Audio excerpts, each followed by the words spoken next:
문재인 전 대통령의 30년 지기를 울산시장에 당선시키기 위해 청와대와 경찰이 선거에 개입했다.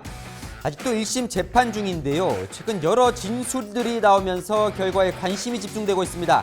자, 2018년 울산시장 선거 때 무슨 일이 벌어졌는지 궁금하지 않으십니까? 시원하게 풀어드립니다. 함께 공부할까요? 안녕하세요. 동행과 뉴스터디 동정민 앵커입니다. 자, 댓글로요. 이거 궁금하다. 가장 많이 물어오신 것 중에 하나 이슈가 바로 이겁니다. 2018년 울산시장 선거 개입 사건, 2018년 6.13 지방선거 이야기인데요. 당시에 울산시장 선거는 현역 시장이었던 자유한국당 김기현 후보와 민주당 송철호 후보가 맞붙었던 그 선거죠. 자, 여론조사를 보면요.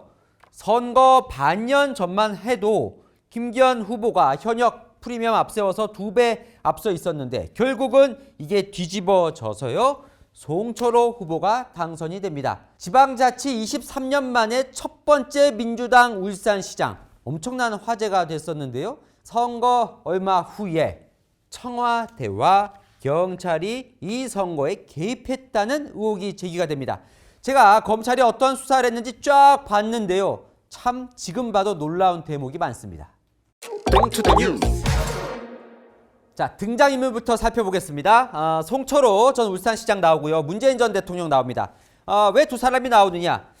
자, 일단 이력을 한번 볼까요? 두 사람 참 딱 겹칩니다. 두 사람 모두 부산 출신의 사법고시에 합격한 이후에 두 사람 모두 부산에서 내려와서 변호사를 시작하거든요. 자, 그 지역에서는 아주 유명했다고 합니다. 이 부산, 울산, 경남, 이 부울경 인권 변호사 3인방으로 노무현, 문재인, 송철호가 꼽혔었다니까요. 실제로 노무현 정부 때도 송철호 시장은 국민고충위원장 그리고 뭐 지역발전이, 균형발전이 이런 곳에서 활동을 하면서 정부 활동을 합니다. 자, 나이로는요. 지금 이렇게 보시면 송철호 시장이 더 위죠. 그래서 문재인 전 대통령이 형이라고 불렸다고 해요. 이 두 사람 딱 겹치지만 다른 부분도 있어요. 뭐냐면 정치를 시작하는 시점인데 문재인 전 대통령은 정치를 뒤늦게 시작했죠. 이 송철호 시장은요. 일찌감치 정치로 뛰어듭니다. 자, 노무현 전 대통령이 정치에 해봐라 라고 권유를 해서 시작을 했다고 해요. 언제부터냐면 무려 92년부터죠. 다 울산에 출마를 한 겁니다. 계속 떨어지는데요. 유심히 보셔야 할 부분은 민주당으로만 출마한 게 아니라 무소속 혹은 민주노동당 후보로도 출마를 합니다. 그만큼 이 당선에 대한 의지가 강했다고 봐야겠죠. 자, 2011년에 계속 떨어지니까 송철호 후보가 나 이제 정치 안 할란다 라고 이사를 갔나 봐요. 그런데 그걸 잡은 게 문재인 전 대통령이라는 거예요. 문재인 전 대통령이 형 이사했다면서 다시 이사 가소. 그게 운명이다. 정치를 계속 하라는 거죠. 결과적으로 정치 임무는 노무현 전 대통령, 그리고 정치를 계속할 수 있게 해준 건 문재인 전 대통령.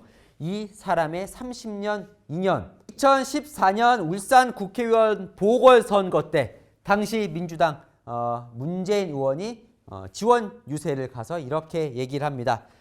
노무현보다, 바보 노무현보다 더 바보인 송철호 후보다. 내 가장 큰 소원은 송철호 후보의 당선이다. 얼마나 두 사람이 각별했는지 알 수 있겠죠? 그러다가 2018년 조로의 기회가 온 겁니다. 정권은 문재인 정권, 당시 문재인 전 대통령 지지율도 높았을 때입니다. 자, 시동을 걸어 보겠습니다. 2018년 6월 13일 지방선거 있었죠? 지금부터 시작되는 이야기는 그로부터 10개월 전인 2017년 8월로 가보겠습니다.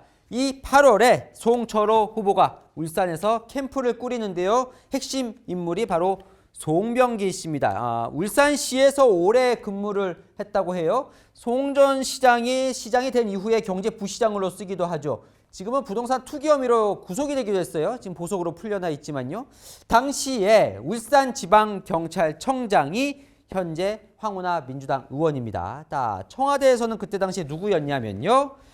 임종석 청와대 비서실장이었고 조국 민정수석이었고요. 그리고 한병도 정무수석, 비서관 하다가 수석으로 승진이 됩니다. 조국 민정수석 밑에 백원우 민정비서관, 박형철 반부패 비서관 모두가 실세였죠. 자, 이 정도 등장인물 기억하시면 되는데요. 자, 이 사람들 공통점이 있어. 모두 다 공무원입니다. 선거에 개입해서는 안 되는 엄정하게 정치적 중립을 지켜야 할 사람들이라는 거죠. 그 점 잊으시면 안 됩니다. 자, 서론이 길었습니다. 바로 본론으로 들어가겠습니다.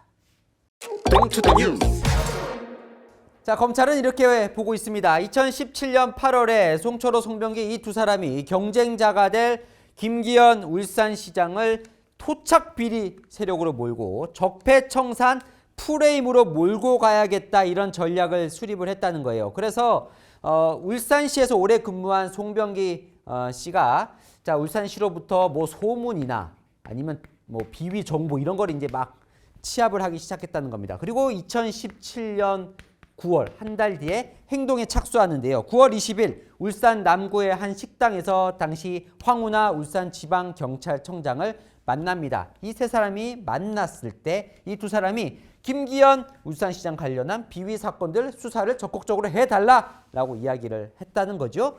자, 그 외에 또 송병기 씨가 어떤 일을 하냐면요. 10월 2일에 청와대 인사에게 울산광역시장 비리 개요라는 제목의 메일을 보냅니다. 누구에게 보내냐면 자, 이 청와대 민정비서관실 행정관 이 문모 행정관에게 보내는데요. 당시에 이제 민정비서관이 백원우 비서관이었죠. 평소부터 좀 원래 알고 지냈다고 합니다. 요 메일에 뭐가 들어있냐면 이런 내용들이에요. 김기현 울산시장이 한 레미콘 업체에게 일감을 몰아주는 뭐 그런 내용이 있었고, 또 건설업자가 김기현 울산시장 형제를 뭐 비위로 고발하는 그런 내용도 있었고, 김기현 시장 재임 시절에 측근들이 인사 관련된 뭐 비위를 저질렀다, 이런 내용들인데, 문제는 1번 관련해서는 이미 공정거래위가 혐의 없음으로 종결을 시킨 상태였고, 2번 건과 관련해서도 9월 말에 울산지방경찰청이 무혐의 처분을 내립니다. 그러니까 확인이 안 된 거죠. 자, 그리고 다 뭐 소문 이런 내용들이에요. 그런데 이 문모 행정관은요, 본인이 이 진정 내용을 바탕으로 범죄 첩보서를 작성을 합니다. 자, 그런데 이 검찰 수사 내용에 따르면 근거가 없는 내용들이에요. 이 메일 받았던 거를 자기 마음대로 이렇게 고쳤다는 겁니다. 골프를 쳤다, 이런 내용을 골프 접대를 받고 금품을 수수했다. 그리고 소문이라고 쓴 거를 그냥 소문이 없애서 기정사실화 한 것처럼요.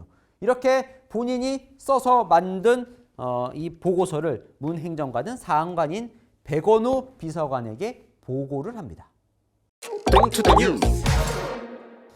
자, 여기서 문제가 뭐냐면요. 근본적인 문제인데, 이 민정비서관실은 지금 앞에서 보신 그런 일을 하면 안 되는 겁니다. 왜냐? 민정비서관실 업무는 크게 두 가지예요. 민심을 파악하는 거 하나, 대통령의 친인척 비위 수집을 하는 겁니다. 자, 울산시장은요, 선출직이잖아요. 감찰을 하면 안 되는 거예요. 그러다 보니까 백원우 민정비서관은 옆에 있는 박형철 반부패 비서관을 찾아갑니다.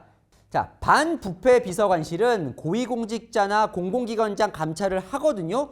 비슷해 보이기는 하지만 이 역시 울산시장 같은 선출직 공무원은 감찰할 권한이 없습니다. 그런데도 박형철 비서관에게 김기현 범죄 첩보서를 전달을 하면서 이렇게 얘기를 합니다. 자, 이 첩보 보고서 내용은 울산에선 이미 파다한 이야기다. 경찰이 수사를 문구적거리고 있으니 엄정 수사를 받게 해달라. 이 검찰 공소장에 나오는 내용입니다. 자, 박 비서관은요, 검찰 출신이에요. 검찰은 이렇게 보고 있습니다. 박 비서관도 이 범죄 첩보서 이런 걸 생산하고 전달하는 건 청와대 어디에서도 해선 안 되는 일이라는 걸 알고 있었을 거라는 거예요. 그리고 이게 민주당 쪽에서 나온 정보라는 것도 알고 있었을 거라는 거죠. 하지만 어쨌든 이 박형철 비서관은 이 범죄 첩보서를 경찰청으로 내려보냅니다. 그래서 이 두 비서관은 본인의 직무 범위를 넘어서서 경찰에 이런 범죄 첩보서를 하달한 혐의로 지금 재판에 넘겨져 있는 겁니다. 자, 이 경찰청은요, 이 범죄 첩보서를 수사를 해야 하니까요, 울산경찰청으로 내려보냅니다. 자, 무슨 말이냐? 청와대에서 생산한 이 확인되지 않은 문건을 기반으로 경찰이 수사를 시작하게 된 거예요. 그게 언제냐? 2017년 12월 28일 당시 울산지방경찰청장은 황운하 민주당 의원입니다. 자, 아까 제가 송철호, 송병기 두 사람이 황운하 청장을 만난 게 언제라고 했죠? 2017년 9월이라고 했죠. 그 이후에 이미 황운하 청장은요, 김기현 시장 관련된 뭐 소문, 비위, 정보 이런 것들을 막 수사를 하라고 경찰들을 막 체근하기 시작합니다. 회의 때요, 막 정보 경찰이 바깥을 못하고 있다. 다른 사건 미루더라도 김기현 사건 먼저 해라. 일주일 단위로 보고해라라고 막 체근을 합니다. 그런데도 본인의 성에 안 차게 수사가 잘 진행이 되지 않자 그냥 수사팀을 바꿔버립니다. 정기 인사도 아니고 뭐 징계나 감찰이 있었던 것도 아닌데 그냥 수사팀을 바꾸고 새로운 수사팀으로 수사를 하게 만들어요. 그런데 게다가 2018년 1월에 청와대로부터 김기현 범죄 첩보서까지 내려오니까 기름을 부은 꼴이죠. 자, 그런데 제가 아까 말씀드렸죠. 이 건들은 다 대부분 이미 종결된 사건들입니다. 근데 뭔가 다시 수사를 하려면 새로운 뭔가가 나와야 될 거 아니에요. 그래서 이런 제보자를 받았다라고 해서 이제 수사를 다시 시작하는데 검찰 조사 내용입니다. 이 역시 김형수라는 이름의 전 레미콘 운전기사가 새로운 내용을 밝힌 것처럼 조서를 꾸밉니다. 그런데 실제로는 그 조서에 진술한 사람 바로 송철호 캠프에 있었던 송병기 씨의 진술을 누구였죠? 김형수 진술로 속였다는 게 검찰의 조사 내용입니다. 자, 그러고는 이런 수사 내용을 바탕으로 선거 3개월 앞둔 2018년 3월부터 막 들어가는데요. 김기현 시장의 이 측근 3인방에 대해 체포영장 신청하고요. 압수수색 구속영장으로 막 몰아칩니다. 김기현 시장이 자유한국당 울산시장 후보가 되는 날 압수수색을 들어가기도 해요. 그렇게 해서 경찰은 기소 의견으로 이들에 대해서 검찰에 넘깁니다. 검찰은요, 보완 수사를 하라. 이것 갖고는 미진하다라고 이야기를 하지만 듣지 않고 기소 의견 올립니다. 자, 그렇게 울산지방경찰청에서 수사가 벌어지고 있는 동안 청와대도 가만히 있질 않습니다. 아까요, 김기현 범죄 첩보서를 울산경찰청으로 내려보낸 게 언제라고 그랬죠? 2017년 12월 28일이라고 제가 말씀드렸죠. 그리고 나서 보름 뒤에 청와대 민정비서관실 행정관이 울산경찰청으로 직접 내려갑니다. 그래서 황운하 경찰청장을 만납니다. 그리고는 2월에는요, 청와대가 내려보낸 이 범죄 첩보소 수사 내용 어떻게 되고 있냐 보고를 하라고 이야기를 합니다. 그래서 울산청에서 서울 청와대로 경찰청 거쳐서 청와대로 이 상황을 보고를 합니다. 그렇게 울산청에서 결국 청와대로 보고한 게 모두 몇 번이냐? 18번이나 보고를 합니다. 검찰이 묻습니다. 1월에 청와대에서 대체 울산까지 왜 내려갔던 거냐라고 묻자 이런 얘기를 합니다. 고래고기 사건 때문에 내려갔다고요? 고래고기 사건 이게 뭐냐면 경찰이 압수한 고래고기를 검찰이 업자에게 되돌려줘서 검경 간에 이 갈등이 빚어졌던 그런 사건이거든요. 이 사건 때문에 내려갔다 이렇게 해명을 했습니다. 선거 앞두고 김기현 수사가 계속되자 언론에서는 이런 기사들이 쏟아집니다. 압수수색, 체포영장, 곤욕. 당연히 김기현 시장에게는 불리한 기사들이겠죠. 송철호 캠프 측은 이런 기사 내용을 바탕으로 맹공을 퍼붓습니다. 이른바 네거티브 전략이죠. 정리하면 이렇습니다. 자, 청와대에서 만든 근거가 없는 범죄 첩보서로 경찰은 수사를 하고 그거를 받아서 언론이 기사를 쓰면 송철호 캠프가 공격하는. 자, 여기서 핵심은 이거겠죠. 그럼 이 수사 내용이 맞는 거냐? 자, 검찰은요, 황운하 경찰청장, 이 울산경찰청에서 기소한 이 기소 의견을 낸 이 김기현 시장 측근 3명을 모두 불기소 결정을 내립니다. 자, 이 불기소 결정을 내리면서 이례적으로 울산지방검찰청장이 95쪽이 든 긴 불기소 결정문을 발표하는데요. 이런 내용이에요.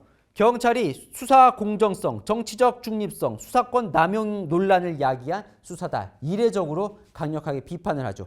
오히려 이 수사를 한 황운하 울산경찰청장이 지금 직권 남용 혐의로 재판에 넘겨져 있습니다. 아직 1심 재판 결과가 나오지 않았는데 이렇게 기소가 된 상태에서 총선을 치러서 지금 대전에서 국회의원 당선이 돼서 지금 국회의원 활동을 하고 있죠. 자, 그런데요. 이 울산시장 선거 개입 사건은 이것뿐만이 아닙니다. 자, 김기현 후보 관련된 범죄 첩보소 수사 외에 두 가지가 더 있는데요.